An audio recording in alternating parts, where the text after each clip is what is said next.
ఉంది after long time Pawan Kalyan గారి cinema వస్తుంది కదా, స్క్రీన్ పైన పవన్ కళ్యాణ్ సినిమాలు రాజకీయాలు అంటే రాజకీయాల్లో వెళ్తే సినిమాలు తీయడం అనుకున్నారు.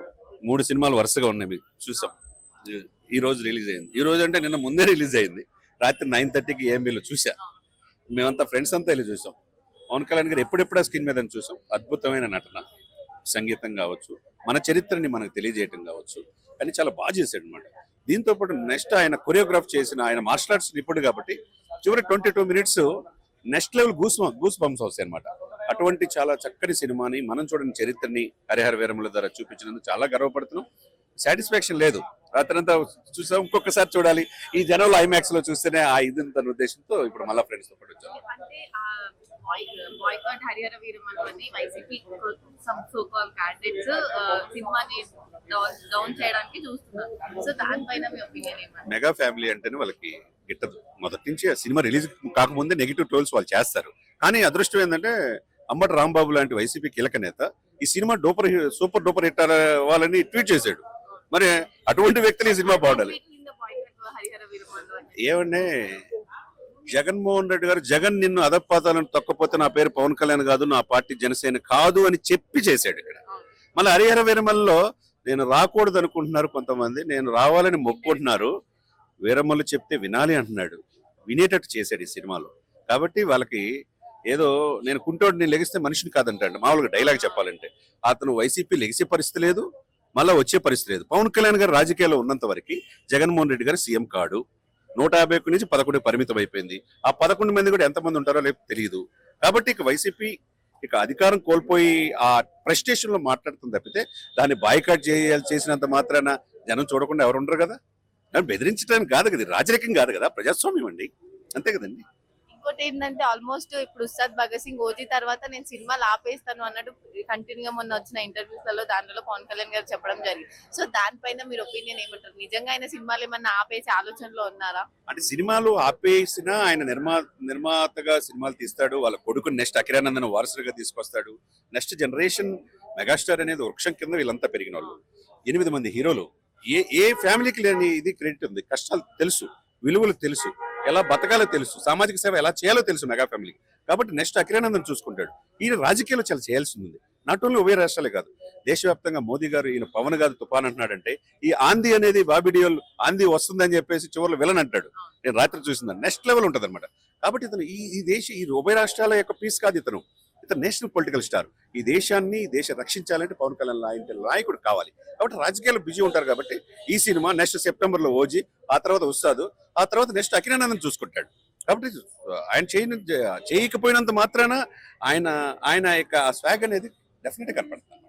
ఇంకోటి ఏంటంటే ఇప్పుడు గవర్నమెంట్ ఫామ్ అయ్యి 1.5 year పైన అయిపోయింది కదా, అయిన పర్ఫార్మెన్స్ ఎలా ఉంది పవన్ కళ్యాణ్ గారు? నేను పవన్ కళ్యాణ్ గారి పరిపాలన అంటే యాజ్ ఎ డిప్యూటీ సీఎం ఎక్కడ గెలవని వ్యక్తి. అతన్ని అసెంబ్లీ గేట్ కూడా దాటనివన్నారు. మరి 21 మంది గెలుపు అసెంబ్లీ గేట్ తనుకొని వచ్చాడు కదా. ఆయన గేటు దాటనివన్నాలంతా వాళ్ళ ఇంటి గేటు దాటి బయటకు రాలేని పరిస్థితిలో ఉన్నారు. దేశ సరిహద్దులు దాటిపోతున్నారంటే అర్థం చేసుకోవచ్చు. అతను పవన్ కళ్యాణ్ గారిని విమర్శించే స్థాయి కదా మేడం. 1.5 year లో ఒక పిఠాపురానికి దాదాపు ఆయన 318 కోట్లతో పనులు చేయించాడు. మరి 4 దశాబ్దాలు ఎవరు చేయని పని. తర్వాత 323 కోట్లతో మళ్ళా ఆ వాలు ఉప్పాడ బీచ్ సంరక్షణ కోసం అది కూడా శాంక్షన్ చేయించాడంటే మొత్తం 688 కోట్ల పని చేయించాడంటే ఒక ఎమ్మెల్యే పిఠాపురం శాశ్వత అడ్డాగా మార్చేసుకున్నాడు. కాబట్టి ఆయన పరిపాలనలో వరల్డ్ రికార్డు సాధించాడు. గ్రామీణాభివృద్ధిలో వైసీపీలో 23వ స్థానం నుంచి ఇప్పుడు 3వ స్థానంలో వచ్చిందంటే ఆయన 6 పదవులకు కూడా ఎంత పని చేస్తున్నాడు యాజ్ ఎ డిప్యూటీ సీఎం గా. ఆయన డిప్యూటీ సీఎం అని అనుకోవట్లేదు మేము, సీఎం గా సరి సమానంగా చంద్రబాబు నాయుడు సమానంగా ముందుకెళ్తున్నాడు. లాస్ట్ టైం పిఠాపురంలో వంగగీత గారు వెళ్తే అక్కడ ఉన్న ఆడవాళ్ళే ఆమె గెంటేశారనమాట. సో అంటే దానిపైన డెఫినెట్ గా అండి. ఇప్పుడు ఆయన్ని సాక్షాత్ జగన్మోహన్ రెడ్డి గారు వచ్చి అక్కని డిప్యూటీ సీఎం చేస్తాను గెలిపించండి అన్నాడు. అక్క ఎవరు? వంగగీత. మరి అక్కని ఎందుకు గెలిపించలేపారు? 70,000 మెజార్టీతో ఎందుకు గెలిపించారు పవన్ అంటే పవన్ కళ్యాణ్ ఉన్న కమిట్మెంట్, పవన్ కళ్యాణ్ ఉన్న డిటర్మినేషన్, పవన్ కళ్యాణ్ ఉన్న ఆ యొక్క ఓర్పు, నేర్పు, చేర్పు. పవన్ కళ్యాణ్ నెక్స్ట్ లెవెల్ అండి. ఆయన వ్యూహాలు ఎవరికి అర్థం కావు. ఈ రోజు చెప్పి చేస్తాడు ఏదైనా, మిగతా వాళ్ళు చెప్పకుండా చేస్తాడు, ఈయన చెప్పి చేస్తాడు. చెప్పే చేశాడు, జగన్మోహన్ రెడ్డి గారు గద్దించాడు. మళ్ళా ఇప్పుడు ఈ హరిహర వీరముల ద్వారా నెక్స్ట్ క్రియేట్ చేశాడు చరిత్ర. ఈ సినిమా అయిపోగానే పార్టీ పైన చాలా ఫోకస్ పెడతాను అని అన్నారు. ఇప్పుడు ఫోకస్ అంటే మొత్తం ఇంకా మళ్ళీ కూటమిలో ఉన్నారు కదా, సో పబ్లిక్ పైన ఫోకస్ పెడతారా, పార్టీ నాయకుల పైన ఫోకస్ పెడతారా? డెఫినెట్ రెండింటి మీద ఫోకస్ పెట్టాలి. ఎందుకంటే రాజకీయాలు పాలిటిక్స్ తెలిసిన వాళ్ళే పాలిటిక్స్ లో సక్సెస్ అయ్యేది. అటు పాలిటిక్స్ ఈజ్ అ పాయిజన్ కూడా.